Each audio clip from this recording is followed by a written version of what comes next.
സമയം രാത്രി 9 മണി. ഞങ്ങൾ തൃശ്ശൂർ സംഗീത നാടക അക്കാദമിയിലേക്ക് വന്നിരിക്കുകയാണ്.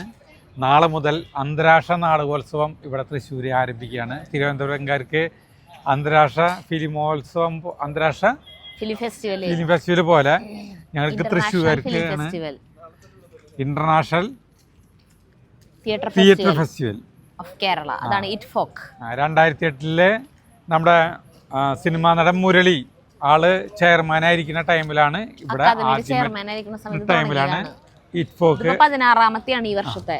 അപ്പൊ ഇവിടെ ഒരു ബോർഡ് ഉണ്ട് കേട്ടാ, കണ്ടാ? ഓരോ സ്റ്റേജിലും ഏതൊക്കെ നാടകങ്ങൾ എത്ര മണിക്ക് ഏതൊക്കെ ദിവസം എന്നുള്ള കംപ്ലീറ്റ് ചാർട്ടാണ് ഇവിടെ ഉള്ളത്. അപ്പൊ 28-ാം തീയതി ഞാൻ ബുക്ക് ചെയ്തിട്ടില്ല, ഞാൻ ഒരെണ്ണം മാത്രം ബുക്ക് ചെയ്തിട്ടുള്ളൂ കേട്ടോ. ദേകടാ മാടം മോക്ഷം എന്ന് പറഞ്ഞിട്ടുള്ള നാടകമുണ്ട്, ആലപ്പുഴ മലയാളം. മരുതം തിയേറ്റർ ഗ്രൂപ്പ് ആലപ്പുഴ, അതാണ് ഞാൻ ബുക്ക് ചെയ്തിട്ടുള്ളത്. പിന്നെ നമുക്ക് സമയം കിട്ടി കഴിഞ്ഞിട്ടുണ്ടെങ്കിൽ ഇത് കിട്ടും. അതിന്റെ 2 ടിക്കറ്റ് ഓൺലൈനിൽ കുറച്ച് ടിക്കറ്റുകൾ ഉണ്ട്, അത് ബുക്ക് ചെയ്യാം. അല്ലാത്തത് ആ നാടകം തുടങ്ങുന്നതിന്റെ കുറച്ച് മുന്നാണ് കൊടുക്കുക ബാക്കി ടിക്കറ്റ്. ആ സമയത്ത് വരി നിന്നിട്ട് കിട്ടണവർക്ക് കിട്ടും. എത്ര ടിക്കറ്റ് ഉണ്ടോ അതുവരെ മാത്രം, അത് കഴിഞ്ഞാൽ ഞങ്ങൾക്കുള്ളവർക്ക് കിട്ടില്ല. അതെ, ഞങ്ങൾക്ക് 2 പേർക്കുള്ള ടിക്കറ്റ് ബുക്ക് ചെയ്തിട്ടുണ്ട് ഓൺലൈനിലായിട്ട്. മാടം മോക്ഷം മാത്രം, അത് ബെസ്റ്റ് നാടകാന്ന് പറഞ്ഞിട്ടു. ഇവിടെ മുന്നേ എപ്പോഴും വന്നിട്ടുണ്ടായിരുന്നു. അപ്പൊ എന്നെ നമ്മുടെ ജയന്തി അല്ല, അത് ഈ മറ്റേ കേരള അമേച്ചർ നാടക മത്സരത്തിൽ 1ാം സ്ഥാനം കിട്ടിയ നാടകമാണ്. അതിലത്തെ മെയിൻ നടനെ അറിയോ? കുറേ സിനിമകളിൽ ഇപ്പൊ ആളുണ്ട്. ഒരു സിനിമയുടെ പേര് പറഞ്ഞേ, നടന്ന ഒരു സിനിമയുടെ പേര് പറഞ്ഞില്ലേ?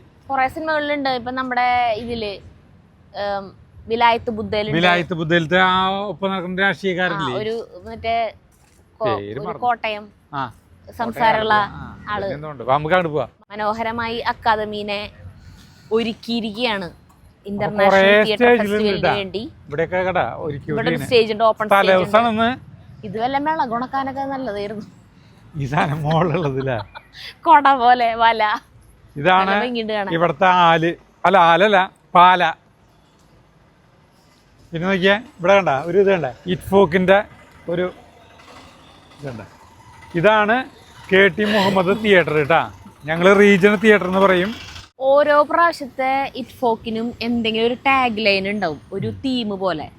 ഇപ്രാവശ്യത്തെ എന്ന് പറയുന്നത് വോയിസസ് ഓഫ് ദ സൈലൻസ്. അങ്ങനെയാണ്, നിശബ്ദത. അവിടെ പ്രേമനും ജയന്തി അവരെല്ലാവരും ഉണ്ട്. അവരുടെ ശബ്ദം അങ്ങോട്ട് നടക്കാം നമുക്ക്. ജയന്തേച്ചിയും പ്രേമേട്ടനും എല്ലാവരും എത്തിയിട്ടുണ്ട്. അവരവിടെ ഇരുട്ടല്ലേ, അവരെ കാണോ?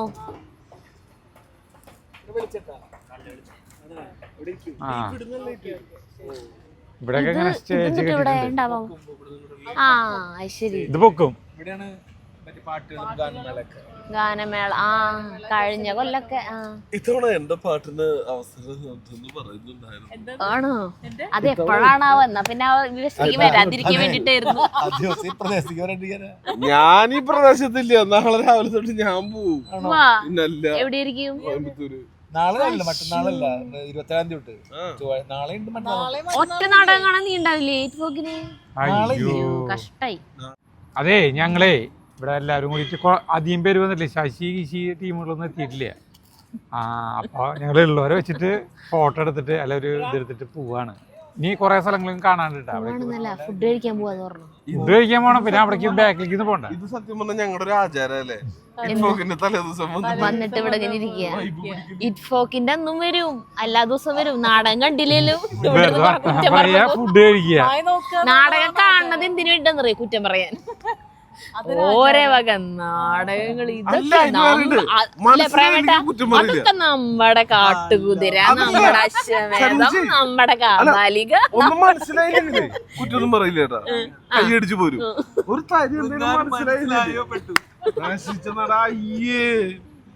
ഒരു ഇതൊക്കെ സെലക്ട് ചെയ്തവരെ പിടിച്ച് തല്ലണം. ഇതൊക്കെയാണ് ചെമ്മീൻ നോവല് ഞാൻ വായിച്ചു.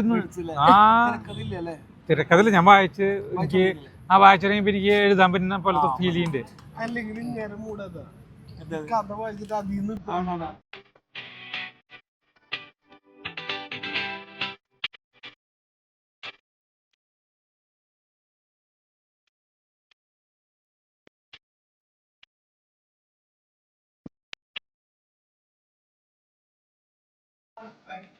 അപ്പോൾ നമ്മളെ ഇനി ഈ KT മുഹമ്മദ് തിയേറ്ററിൻ്റെ അതേ റീജിയണൽ തിയേറ്ററിൻ്റെ പിൻവശത്തേക്ക് പോകണം കേട്ടോ. ഇവിടെ കുറേ ഭയങ്കര സുന്ദരമായിട്ട് ഇവിടെ അലങ്കരിച്ചിട്ടുണ്ട് കേട്ടോ. നല്ല ഭംഗിയുണ്ട് കാണാൻ. എടാ ഈ താമര ഇത് എന്തിട്ട് ഏതല്ല എന്തോ ഒരു പുഷ്പം. ഇവിടെയാണ് ടിക്കറ്റ് കൊടുക്കുന്ന സ്ഥലം കേട്ടോ. ഇവിടെ ടിക്കറ്റ് നാളെ കൊടുക്കുന്ന സ്ഥലമാണ്. അത് ഓൺലൈൻ ടിക്കറ്റ് കഴിച്ചിട്ട് ബാക്കി ഇത്ര ശതമാനം ഓൺലൈൻ ടിക്കറ്റ് ചിലവായി കഴിഞ്ഞിട്ടാവും. ബാക്കിയുള്ള ഇവിടെ പിന്നെ ഇവിടെയൊക്കെ ഓരോ മീഡിയ നാളെ മുതൽ ഇവിടെ എന്തായാലേ ഇവിടെ തിരക്കായിരിക്കും. അപ്പോഴാ മനസ്സിലായി ഇത്രയധികം പേര് നാടകം കാണാൻ ആഗ്രഹിക്കുന്ന ആളുകൾ ഇവിടെ. ഇതാണ് മുരളി തിയേറ്റർ കേട്ടോ. അപ്പൊ അവിടെ ഉണ്ട് വേണ്ട ഈ നിശബ്ദയിലെ ശബ്ദങ്ങൾ. ഇത് 16ാമത്തെ ഇറ്റ്ഫോക്കാണ്. അതായത് ഇത് തുടങ്ങിയിട്ട് 16ാമത്തെ വർഷമാണ് കേട്ടോ ഇത്. അപ്പോൾ ഓരോ പ്രാവശ്യം ഇറ്റ്ഫോക്ക് മിസ്സാണ്. മറ്റേ കോവിഡിന്റെ ടൈമിൽ ശരിയാ 16ാമത്തെ ഇറ്റ്ഫോക്കാണ്. അപ്പോൾ ഓരോ പ്രാവശ്യവും ഇറ്റ്ഫോക്കിന് എന്തെങ്കിലും ഒരു ടാഗ് ലൈൻ ഉണ്ടായിരിക്കും. ഇപ്രാവശ്യത്തെ എന്ന് പറയുന്നത് silence the voices in the silence ആണ്.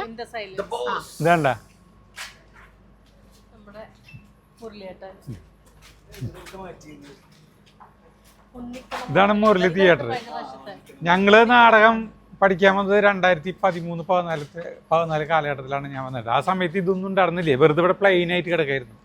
പിന്നെ ഇവിടെ ഇതൊക്കെ പണിത്, പിന്നെ ഇത് ചുമർ ചിത്രങ്ങൾ വരച്ച്, ഇത് നമ്മുടെ നാട്യഗൃഹം. ഇതിലാണ് ഞാൻ ഏറ്റവും കൂടുതൽ നാടകം കളിച്ചിട്ടുള്ളത്. അതെ, സംസ്കൃതകാവ്യ നാടകം മഹാകവി. ഇതാണ് നാട്യഗൃഹം. ജഗ്ഗൊക്കെ കുട്ടികളുടെ നാടകമൊക്കെ പരിശീലിക്കാൻ പറ്റുന്നത് ഇതിൻ്റെ ഉള്ളിലാണ്. നമ്മുടെ രൂപം നോക്കിയേ, കാണില്ല. നമ്മളൊക്കെ അത്ഭുത ദ്വീപിൽ അഭിനയിക്കണ ആരെ പോലെ. അത്ഭുത ദ്വീപ് നോക്കിയേ, ഒരു മരത്തൻ ഇതിന് കണ്ട, ഈ മരം കണ്ട, ഏഴിലംപാല. ഏഴിലംപാല നല്ലത് ഒരു പാലയാണ്. ഇതിന്റെ കടക്കിലാണ് ഞങ്ങള് ഒരു നാടകം കളിച്ചത്. ഒറ്റക്കൊമ്പിൽ ഇരട്ട തൂക്കം എന്ന് പറഞ്ഞ നാടകം ഞാൻ ആദ്യമായിട്ട് ഒരു വില്ലൻ കഥാപാത്രമായിട്ട് തലയൊക്കെ മൊട്ടടിച്ചിട്ട് ആദ്യമായിട്ട് നാടകം കളിച്ചത്. പ്രേമനായിരുന്നു നായകൻ. പ്രേമന്റെ സംവിധാനത്തിൽ പ്രേമന് രാജ്യം പൂത്തറക്കല് രാജേട്ടനല്ലേ, അവർ രണ്ടുപേരും കൂടിയിട്ടാണ് സംവിധാനം ചെയ്തത്. ചരിത്രത്തിൽ ആദ്യമായിട്ട് 50 ലക്ഷം രൂപ മുടക്കി എടുക്കണ നാടകം സ്റ്റേജ് എന്നൊക്കെ പറഞ്ഞിട്ടാണ് പ്രേമേട്ടൻ എഴുതിയിട്ടുണ്ടായിരുന്നത്. മൊത്തം ഇത് സെറ്റായിരുന്നു. ഞങ്ങള് ഫസ്റ്റ് നാടകം കളിച്ചപ്പോ ഇതാണ് ഒരു പ്രേതത്തിന്റെ ഒരു ഇത് കേട്ടാ. അപ്പൊ ഞാൻ നടന്നു വരുന്നത് അതിന്റെ ഇതിനായിരുന്നു. ഞാൻ നടന്നു വരുന്നതേലിന്നറിയോ നോക്കിയേ, ഞാൻ ഇറങ്ങി വില്ലനെ, ഞാൻ എൻ്റെ ഇല്ലാണത് ഇല്ല. അപ്പൊ എൻ്റെ ഇല്ലത്തിന്ന് ഞാൻ നടന്നു വരുന്നത് ഒരു നമ്പൂരിയാണ് തിരുമേനി വില്ലൻ. മുറുക്കി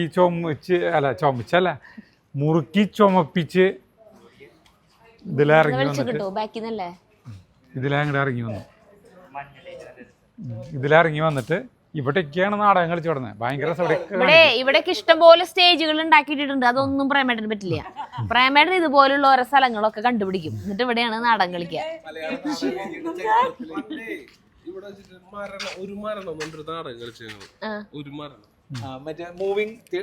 അപ്പൊ അതിന് പ്രേമേട്ടൻ വന്നിട്ട് ഇനാഗുറേറ്റ് ചെയ്യട്ടാ. ഞങ്ങള് തള്ളിക്കൊണ്ടിരിക്കപ്പോ കുറച്ചു നേരം ഇവിടെ കളിക്കും, കുറച്ചു നേരം പിന്നെ നമ്മുടെ ഫസ്റ്റ് സീനില് ഞാനും വേറൊരാൾ ഇവിടെ നിന്ന് സംസാരിക്കുക. നമ്മുടെ വീടിന്റെ മുമ്പിലത്തെ ഒരു വഴിയാണ്, കലിങ്ക് പോലെ. അപ്പുറത്തെ കലിങ്കിൽ ഒരാൾ, ഇപ്പുറത്തെ കലിങ്കിൽ ഒരാൾ. മരണ വീട്ടിൽ പോണ സീന. ഞാൻ കർമ്മി. അപ്പൊ ഈ മരണ വീട്ടിൽ പോണവര് അങ്ങോട്ട് പോണ്ട്. നല്ലൊരു സ്ത്രീ ആയിരുന്നു, അങ്ങോട്ട് പോണ്ട്. അപ്പൊ എന്താ പോയില്ലേ? ഇല്ല, കുറച്ചും കൂടെ ആയിട്ട് അങ്ങോട്ട് പോവാ, ആൾക്കാരൊക്കെ വരണല്ലേ ഉള്ളൂ എന്നിട്ട് കുറച്ചു നേരം അങ്ങോട്ട് പോണ്ട്. ഇത് എന്റെ കൂടെ നടക്കുന്നുണ്ട്. അപ്പൊ ഞങ്ങൾ ഇരുന്നിട്ട് ഞാൻ സീറ്റടിക്കുന്നു, ഒരു കുപ്പിയിലടിക്കുന്നു, മരണ വീട്ടിൽ പോകല്ലേ, പരികർമ്മ ഞാൻ. അപ്പൊ ഇങ്ങനത്തെ ഒരു, അപ്പൊ അതിന് ഇനാഗുറേറ്റ് അവന്റെ പറയാൻ പറ്റും. നല്ല ആൾക്കാരുണ്ട്. ഇതിന് എന്ത് പേരിട്ട് വിളിക്കും? ഇത് ആക്ടിങ് കോമ്പസിഷനിൽ ഒരു പ്രത്യേക കോമ്പസിഷൻ മൂവിംഗ് തിയേറ്റർ എന്നാണ് ഇതിനെ വിളിക്കുന്നത്. ഓഹോ, ഇതാണോ സാധനം, മൂവിംഗ് തിയേറ്ററോ? അതെ, ഇതില് കഥാപാത്രങ്ങളോടൊപ്പം കാണികളും ഒരുപോലെ മൂവ് ചെയ്യണം. എവിടെ വേണമെങ്കിലും കാണികൾക്ക് കയറി ചെല്ലാനുള്ള സ്വാതന്ത്ര്യമുണ്ട്. അത്തരത്തിലൊരു പ്രത്യേക തരം തിയേറ്ററാണ്, സ്റ്റൈലാണ് ദിനേശ് ഇത് ഡയറക്ട് ചെയ്ത് വെച്ചിരിക്കുന്നത്. അപ്പൊ ഞാനും അപ്പോഴെനിക്ക് മനസ്സിലായെന്തറിയോ, ഞാനാണല്ലോ ഇതിന്റെ ഡയറക്ടർ. ശരി, ആയിക്കോട്ടെ. അവിടെ കഴിഞ്ഞു വലിയൊരു ഇല, ബോഡിക്ക് വേറൊരു വലിയ ഇല കൊണ്ടുവന്നിട്ട് ഞാൻ ശരിക്കും നമ്മുടെ കർമ്മങ്ങൾ ഇങ്ങനെ ഇരുന്നിട്ട് ജോസ് ചെറുമലിന്റെ അവിടെ വെള്ളം ബക്കറ്റൊക്കെ വെച്ചിട്ട് എല്ലാവരും തലയിൽ കൂടെ വെള്ളമൊക്കെ നനഞ്ഞ് ബോഡി എടുക്കുന്നതിന് ശേഷം കെട്ടി. അപ്പൊ ഞങ്ങൾ എടുത്തോളാം, എന്നിട്ട് ഇങ്ങനെ ബോഡിക്ക് വേറിയ എല്ലാം പൊക്കി 2-3 വട്ടം നിലത്തൊക്കെ വെച്ച് അപ്പൊ കിണ്ടി എടുത്ത് മുന്നേ അടക്കാം എന്നിട്ട് പോവാട്ടാ. കഴിഞ്ഞിട്ട് ഈ ഗേറ്റ് കിടന്നിട്ടുണ്ട് പോകാനായിട്ട്. അപ്പൊ ഈ ശവം പിടിച്ചിട്ട് ഈ കണ്ട ആളുകളും മൂവിംഗ് തിയേറ്റർ ആണല്ലോ, 60 പേരും ഞങ്ങള് കുറച്ച് പേരും കൂടെ മൂവ് ചെയ്യാ. അവിടെ നിന്ന് 2-3 പേര് എന്താ ആവശ്യത്തിന് വരുന്നായിരുന്നു ഈ പാതിക്ക്. മരണം നടക്കല്ലേ, ശരിക്കും ഒറിജിനലായിട്ട് വരുന്നവര് അവര് വേറെന്താ ആവശ്യത്തിന് ഇങ്ങോട്ട് വരുന്നതാ. അവരിതെന്താ ശരിക്കും മരണം നടക്കാന്ന് കരുതിട്ട് പുക മറ്റേ ചന്ദനത്തിരി സാമ്പ്രാണി ആട്ടിട്ടൊക്കെ വരല്ലേ. നോക്കുമ്പോ ഇങ്ങനെ പിടിച്ചിട്ട് കൊറേ പേര് ബോഡി കൊണ്ടുവരും. സംഗീത അക്കാദമിയോടെ ആരാണ് മരിച്ചതെന്ന് മുടിഞ്ഞ അഭിനയം, ഒരു ഇലക്ഷൻ ഒരാളുടെ വെയിറ്റ് ഉള്ള അഭിനയം.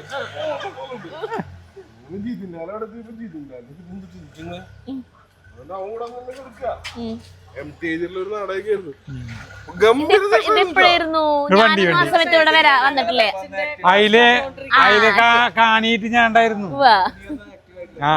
ഞാൻ വന്നു തുടങ്ങിയിട്ടില്ലേ ആ സമയത്തൂടെ, സരിത വന്നു തുടങ്ങിയിട്ടില്ലേ. എന്തൊക്കെ കസർത്ത് നമ്മളെ കൊണ്ട് കാണിച്ചു. നല്ലൊരു പ്രൊസീജിയർ സ്റ്റേജ് ട്ടാ. ഞങ്ങളുടെ ആദ്യത്തെ അവതരണം ഭയങ്കര നാടകം ഞാൻ കണ്ടിട്ടുണ്ട്. അതാണ് ഞാൻ കാണുന്നത്, ആദ്യമായിട്ട് ഞാൻ കണ്ടിട്ടുണ്ട്. ആദ്യമായിട്ട് ഞാൻ ജയൻ ടീച്ചറിനെ കാണുന്നത് ആ നാടകത്തില. നല്ലൊരു സ്റ്റേജ്. അപ്പൊ നമ്മള് സ്റ്റേജ് കയറുന്നിട്ട് ഓക്കെ ഇവിടെ നിങ്ങള് വരുന്നു. ദിനേശ്, എനിക്കൊരു ഐഡിയ, ഓഡിയൻസിന്റെ സ്റ്റേജിൽ എടുത്താം, എവിടെ അന്നുച്ചക്ക് കളിക്കാൻ മുമ്പേ ഞങ്ങളെല്ലാവരും ഈ സ്റ്റേജില് ഇവര് നാടകം കളിക്കണത് കാണികൾ ഇരിക്കുന്ന സ്ഥലത്താണ് ഇവര് നാടകം കളിച്ചത്. അങ്ങനെ അക്കാദമിയുടെ ഓരോ സൈഡിലിട്ടത്. ഈ ബാക്കിലേക്ക് പോകുന്നതാണ് രാമനിലയം. രാമനിലയം എന്ന് കേട്ടിട്ടില്ലേ? അത് അവിടേക്ക് തുറന്നിട്ടുണ്ട്. ഞാൻ കുറെ വട്ടം വന്നിട്ടുണ്ടെങ്കിൽ ഞാൻ ആദ്യമായിട്ടാണ് അങ്ങോട്ട് പോണേ. ഇവിടെ തുറന്ന് ഞാൻ കണ്ടിട്ടില്ല ഇതുവരെ. ഇവിടെ എപ്പോഴും അടച്ചിട്ടൊക്കെ ആയിരിക്കും. ഇവിടെയാണ് രാമനിലയം എന്ന് പറഞ്ഞിട്ടുണ്ടെങ്കിൽ തൃശ്ശൂരത്തെ ഗവൺമെന്റ് ഗസ്റ്റ് ഹൗസ് മെയിൻ. ഇത് 1-ാം നമ്പർ മുറി അല്ലെ, കേട്ടിട്ടില്ലേ? കെ കരുണാകരൻ വന്ന് താമസിക്കുന്നത് 1-ാം നമ്പർ മുറി എന്ന് പറഞ്ഞ് കേട്ടിട്ടില്ലേ? ആ രാമനിലയം. ഇതാണ് രാമനിലയത്തിന്റെ കോമ്പൗണ്ടാണ്. ഇവിടെയാണ് മാടമോക്ഷം എന്ന് പറഞ്ഞിട്ടുള്ള നാടകം കളിക്കുന്നത്. ഈ കാണുന്നില്ലേ, ഇതാണ് നമ്മുടെ ഈ കൂത്തമ്പലം കത്തിപ്പോയില്ലേ, അതാണ്. അങ്ങട് ഇത് ഇവിടെ സ്റ്റേജ്, ഇതാ സ്റ്റേജ് ആണോ? ഇവിടെ കാണികളിരിക്കാനുള്ള സെറ്റപ്പ് ഗാലറി കൂടി ഉണ്ടാക്കിയിട്ടുണ്ട്. കളി നടക്കാൻ തോന്നുന്നു. മാടമോക്ഷം നടക്കാൻ അവിടെ ആയിരിക്കും. ഒരു പ്രത്യേക ഒരു ആംബിയൻസ് ഇല്ല ഇവിടെ. പ്രേമേട്ടാ, മീറ്റ് ദി ആർട്ടിസ്റ്റ്. ഓ, അത് ഇതിന്റെ ഉള്ളാണോ? ആഗോലോണ്ട കേട്ടിട്ടുണ്ട്. കണ്ട, മീറ്റ് ദി ആർട്ടിസ്റ്റ്.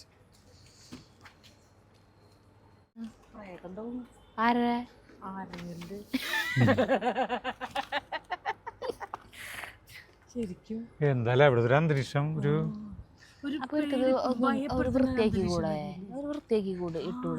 ഭയങ്കര ഹൈറ്റിലാട്ടോ സാധനം നിൽക്കണത്. നമ്മൾ നോക്കി, അതാണ് രാമനിലയം കേട്ടാ.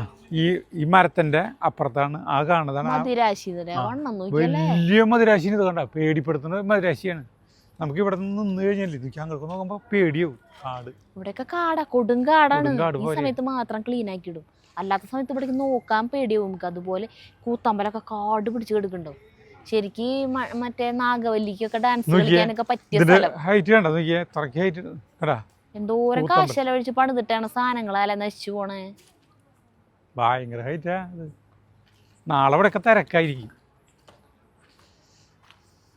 അപ്പൊ ഈ കൂത്തമ്പലത്തിന്റെ പണി തീർത്തൂടെ അല്ലേ? അറിയില്ല ഇത് എന്തിട്ടാ ഗവൺമെന്റ് കാര്യങ്ങളല്ലേ. അപ്പം അങ്ങനെയൊക്കെയാണ് വിശേഷങ്ങൾ.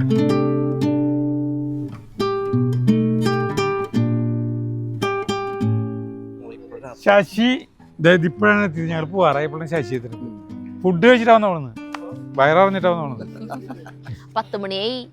രാത്രി 10 മണിയായിട്ടാ അക്കാദമിയിൽ പോയിട്ടില്ലേ? നമുക്ക് അങ്ങോട്ട് പോവാം. പറഞ്ഞാലും അറിയില്ല, എം എൻ നമ്പ്യാരെന്ന് പറഞ്ഞാൽ അറിയുള്ളൂ ആൾക്കാര്.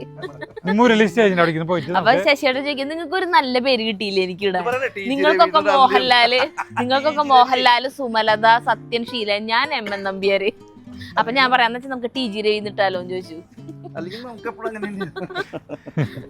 നീ എവിടെ പരിപാടി അവതരിപ്പിച്ചാലും മുരളി സ്റ്റേജിന്റെ അവിടേക്ക് പോവാം. ഇതിൻ്റെ ഉള്ളിലാണ് എക്സിബിഷൻ തിയേറ്റർ. ആ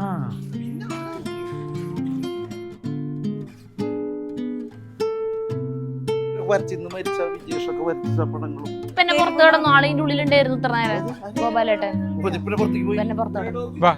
ഇതൊക്കെ നല്ല കാലം നാടക വളരെ പഴക്കമുള്ളതാണല്ലേ ഇതൊക്കെ. സങ്കടകരമായ കാര്യമുണ്ട്. വിജേഷ് കെ വി ആൾറെഡി ഉണ്ടായിരുന്നു. ഇന്ന് മരിച്ച ഇന്ന് മരിച്ചില്ല, ഇന്നലെ ഹാർട്ട് അറ്റാക്ക് ആയിട്ട് മരിച്ചില്ലേ? അയ്യോ, അതെ, അപ്പൊ അറ്റാക്ക് കഴിച്ചതല്ലേ. രാത്രി 10 മണിയായിട്ടാ. അപ്പൊ ഇനി ഞങ്ങള് ഭക്ഷണം കഴിക്കാൻ പോണ്. ശശിയും ദിനേശനൊക്കെ ഫുഡ് കഴിച്ചിട്ടുള്ളതാണ്. കഴിച്ചിട്ടാ വന്നേക്കണേ. ഇവിടെ ക്യാൻറ്റീനിലേക്ക് പോവാണ്. ഇവിടുത്തെ വെറുതെ കിടന്ന് നടക്കുക, അതാണ് രസം. നാളെ തൊട്ട് ഇനി ഫുഡ് ഫെസ്റ്റ് ഒക്കെ ഉണ്ടാവും. എല്ലാ ജില്ലകളിൽ നിന്നും ഉള്ള കുടുംബശ്രീയിലത്തെ ഒക്കെ ചേച്ചിമാര് വന്നിട്ടുള്ള ഫുഡ് ഫെസ്റ്റ് ഇതുണ്ടാവും അവിടെ. അതിന്റെ ഇതൊക്കെ അവിടെ കെട്ടിയിട്ടുണ്ട്. പിന്നെ നാടകങ്ങൾ കഴിഞ്ഞൊക്കെ നമ്മൾ കാണിച്ചിട്ടുണ്ട്. അർജന്റീന, സ്പെയിൻ, ശ്രീലങ്ക, അങ്ങനെ കുറെ ചൈന, അവിടെ നിന്നൊക്കെയുള്ള നാടകങ്ങളുണ്ട്. അത് അവരുടെ ഭാഷയിൽ തന്നെയായിരിക്കും നാടകം. പക്ഷെ തൊട്ടിപ്പുറത്തും അപ്പുറത്തും സ്ക്രീനില് മലയാളത്തിലെ ഡയലോഗുകള് ട്രാൻസ്ലേറ്റ് ചെയ്തിട്ട് വന്നുകൊണ്ടിരിക്കും. നമുക്ക് കാണുന്ന ഒരു കാര്യം മനസ്സിലാവില്ലല്ലോ. ഭക്ഷണം കഴിക്കാൻ വന്നിരിക്കാനായിട്ടാ. ഇതാണ് ഇവിടുത്തെ ക്യാൻറ്റീൻ.